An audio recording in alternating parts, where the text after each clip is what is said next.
ridículo como precisamente sus propios fans, o tan desafiante, perdón, como sus propios fans. La figura de Lady Gaga con sus vestimentas, con sus vestimentas, sus disfraces, realmente actúa de una manera que es bastante esperable, o que de alguna manera se sabe cómo va a actuar o cómo va a vestir en los entornos en los que se mueve, ¿no? Aquellas entregas de premios, donde realmente no hay ninguna controversia en lo que viste, en lo que porta. Sin embargo, hubo un grupo de fans que eran de Ciudad Real y llegaron a Madrid para hacer una flash mob para pedir uno de los conciertos de Lady Gaga. Fueron a rodarlo a la Catedral de la Almudena, entre otras cosas, porque era el lugar donde se habían casado el príncipe Felipe y la princesa Leticia. Desarrollaron esta flash mob con el vestuario de la propia Lady Gaga, ¿no? Los corpiños, los maquillajes, los peinados. Con esta flash mob, que se convirtió en un vídeo viral, entre otras cosas por la intervención de la Iglesia Católica en aquel momento, porque bueno, estaban desarrollando como algo que se consideraba sacrílego, antes incluso que las Pussy Riot, alguien de quien deberíamos hablar en algún momento. Realmente desarrollaron una acción que podía ser extremadamente política, en un lugar extremadamente político, aunque no fuera esa agenda primera la que ellos tenían, ¿no? Reivindicar aquel concierto de Lady Gaga. Y se hacía precisamente a través de esos activismos blandos que, por supuesto, hablar del cuerpo es una perogrullada, pero hablar de las construcciones del cuerpo y de cómo son entendidos no lo son tanto, ¿no? Yo pienso que hablar del cuerpo no es ninguna perogrullada. De hecho, el cuerpo es lo menos evidente en la actualidad. O sea, decir yo soy cuerpo, como lo dijo Nietzsche al final del siglo XIX, no es ninguna perogrullada. Probablemente sea la máxima más revolucionaria que ha partido de la historia en dos. Evidentemente, probablemente no estamos hablando del mismo cuerpo. Pero también quería hacer una apreciación. La adscripción que tú realizas, Fernando, del fan a lo maquínico y la que yo realizo a lo corporal no solamente no se contradicen, sino que encajan perfectamente. Con el concepto de máquina de Deleuze y Guattari era precisamente situaciones que se generaban ad hoc y que actuaban como patchwork, es decir, como una especie de conglomerado en virtud del cual las polarizaciones, las taxidermias, los apedrismos, las esencias, los territorios, las cartografías no existían. Hablamos del cuerpo sin órganos, efectivamente, y probablemente estemos más cerca de lo que pensamos, simplemente utilizamos pues, un vocabulario diferente. Pero, repito, el cuerpo es lo menos evidente en la actualidad. Esto no significa cuerpo. No significa cuerpo. Hay un millón de mediaciones de por medio. Creo que cuanto más se habla uno del cuerpo, más perjudicado está del cuerpo. O sea, pienso que la frase de este filósofo, no siento las piernas, es una frase que va más allá de Deleuze, de Guattari, de Foucault y de todas las teorizaciones del fin. La idea de que uno siente el cuerpo cuando abandona la dimensión del trabajo, supongo que a cualquier materialista pues le producirá espasmos corporales o hasta políticamente corporales, que es, bueno, precisamente el trabajo pone de relieve el sistema de explotación y la estructura de lo corporal como parte de los engranajes políticos. El fan no tiene un cuerpo, ni lo fundamental del fan es el cuerpo. Esto no lo estamos inventando, esto habría que dejarlo claro.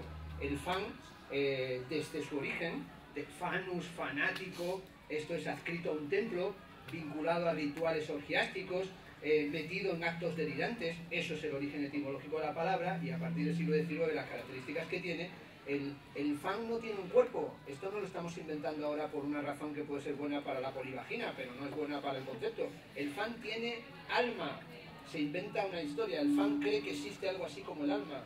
El problema del fan es que cree que todavía se puede cultivar algo como el alma y pertenecer a algo que es el alma del mundo y crear un espacio que es un espacio del alma, que ni siquiera es un espacio del pathos, es un espacio neumático.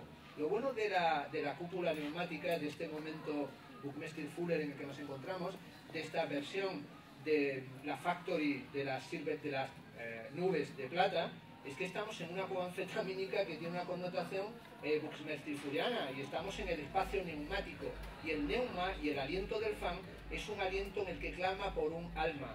El fan es un fenómeno devocional religioso y es el fenómeno de una religión, incluso con lo que tiene de sacrilegio, de profanación. Esta escena que ha descrito Iván, yo no me a veces uno está a punto de cortarse las venas. Me tendría que suicidar porque no estaba el día que unos fans de Lady Gaga de Ciudad Real fueron a la Almudena. La sola idea de lo que suma eso, fans de Lady Gaga, Ciudad Real, la Almudena, creo que es demoledor. O sea, ya permite que alguien como yo, que es un antifanático, no quiera ser fanático de nada. Me imagino que un día, por un trastorno anímico o del alma, que no de las pasiones ni del cuerpo, pues me hago fan, qué sé yo, de Falete, que es una opción que ya ha dado el estado de mi cuerpo cabe.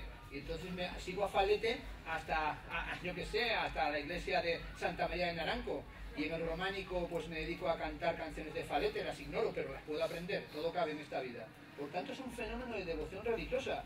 Y claro, que estuvieran imitando la boda de Leticia y el príncipe Felipe es una escena tan putrefacta que solamente puede ser española, se la tendría que haber inventado Buñuel. Es decir, la gente tiene un alma putrefacta y no piensan en sus cuerpos, porque cuando uno está metido en el fenómeno fan, el cuerpo entra en un olvido de sí completo. Esto no lo escribo yo, esto lo escribe Hans von Kleist en su texto mítico sobre el teatro de marionetas, cuando dice: hay tullidos tan extraños en Inglaterra que, habiendo perdido una pierna, bailan con más donaire y galanura que ningún otro conocido. Esto lo vio pensaba en Inglaterra Hans von Kleist, esto lo ha visto todo el mundo en Benidorm.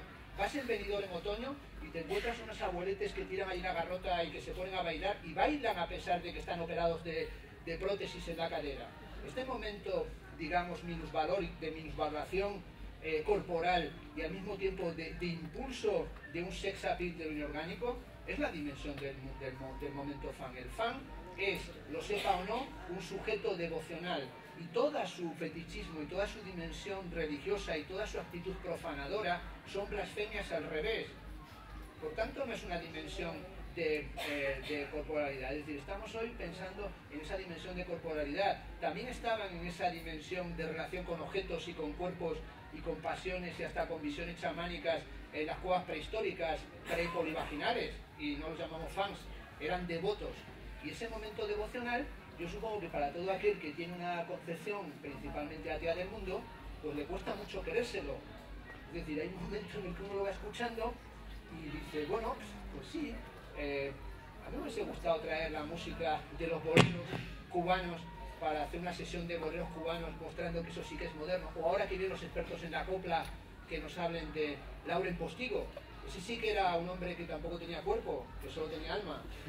Los cantores de Hispalis, qué sé yo, Medina Zahara, eso sí que eran movimientos fans. Es decir, yo creo que hoy pensamos que hemos inventado algo tan delirante como la corporalidad. ¿Y qué es lo menos evidente? Cuanto más se habla de la corporalidad, más se está sublimando la propia corporalidad, creyendo que hay algo así como una corporalidad que no es evidente a sí misma. Esto, bueno, menos mal que sí se ha escrito un montón de libros sórdidos sobre esto y ya nos ha quitado cualquier interés de diferencia entre lo real y lo virtualizado. Por tanto, no estoy nada de acuerdo con vosotros. Como esto es polémico, os veo en un momento kindergarten, que habéis descubierto vuestro cuerpo. Se llama regresión infantil. El control esfinteriano viene después, pero si lo intentáis lo podéis conseguir, porque también todo fan intenta, por medio del control esfinteriano, porque los flujos corporales le circulan, conseguir generar economía. El fenómeno fan es un fenómeno religioso-económico. No hay otro fenómeno que el fenómeno religioso-económico. Si nos hacemos una especie de gran bola espinosista corporal, patológico, pasional, de extimidades íntimas, no sirve para nada. Esto es un mundo de devotos. Habéis venido a escuchar los Beach Boys y os lo van a servir. Veníamos a escuchar a Henry Jenkins como unos devotos religiosos. Veníamos hasta con los textos sagrados. O venimos a escuchar a Marcus para que nos firme también en un momento fetichista sus libros. Eso no es corporal, ni siquiera textual. Es un momento fetichístico devocional. Y lo que pasa es que nosotros tenemos una patología, que es que somos unos académicos. Entonces, cuando llegas a ese estadio de tu vida, que es un estadio degenerativo académico, pues crees que el cuerpo no es lo evidente. Que se lo digan a tu alumno que está sentado una hora mientras tú hablas. Ya verás cómo ese sí tiene un cuerpo y lo siente constantemente. Por tanto, el cuerpo se revela en el trabajo. Y la idea del ocio es un invento del negocio. El ocio lo inventaron los negociantes. ¿Cómo se va a mezclar el ocio con el ludus?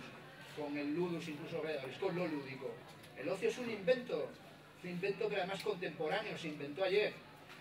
Entonces, cuando uno ve las flash mobs, por ejemplo, yo la traía aquí, pero no me funciona YouTube, ya es un momento post-religioso o patéticamente antirreligioso, las flash mobs del anuncio de España del 2014 del McDonald's, paraíso y ves a los trabajadores del McDonald's haciendo flash mob en el McDonald's, que me digas si eso no es un fenómeno de dominación, no de los cuerpos, sino de los cuerpos y las almas en un storytelling vergonzante.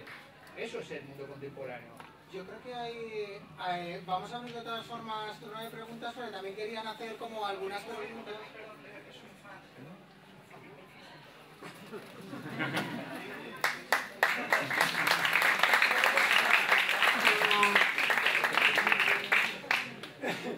Gracias.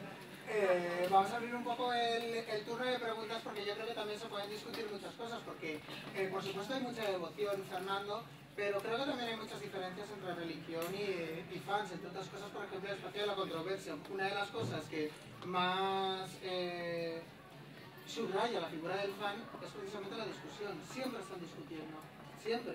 Pero no de dogma de fe, sino precisamente de casi como de todos aquellos detalles que pueden ser cambiantes de manera continua, ¿no? Y que pueden establecer también otro tipo de relaciones. Creo que no solamente. Benedicto, el Papa Ratzinger, dime un fan bueno, ya, y alguien que discuta más que él.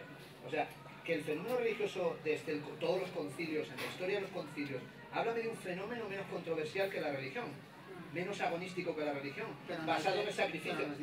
No, ¿cómo que no? De ida y vuelta y de retorno, comulgan, se confiesan, se hacen exorcismos, entran en estados catatónicos, histéricos, tienen momentos epilépticos. Pero Fernando, lo devocional implica también de una manera absoluta el cuerpo, las vacantes. ¿Nos dejáis intervenir, chicos? Claro, por supuesto. Gracias. Bueno, pues a ver, yo que tampoco soy nada fan, ni lo he sido nunca, sin embargo sí me considero fan de Fernando Castro. Me puedes llamar Mema si quieres, Fernando, que si me lo llamas tú, yo encantada.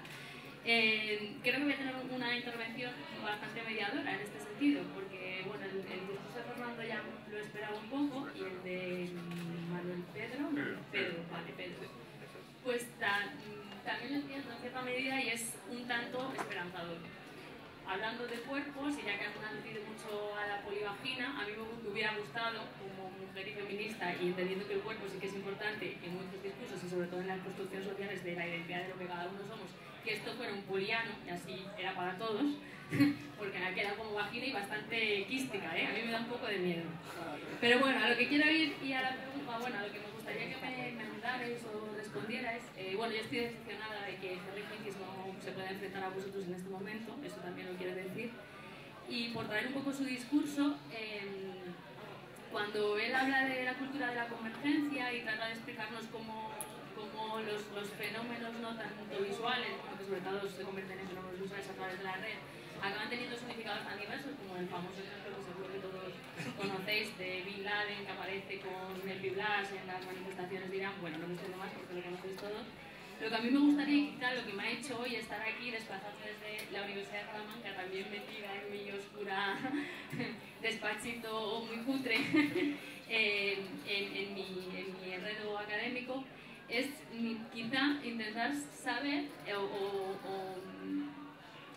tener una cierta esperanza si a través del fenómeno fans o todo eso que nosotros podemos volcar ahora a través de la tecnología y para lo cual parece ser que tenemos que tener muchos seguidores y demás, vamos a ser capaces de construir significados. O sea, si es posible que haya un aprendizaje a través de ese fenómeno fans, que no sé si Fernando de esta manera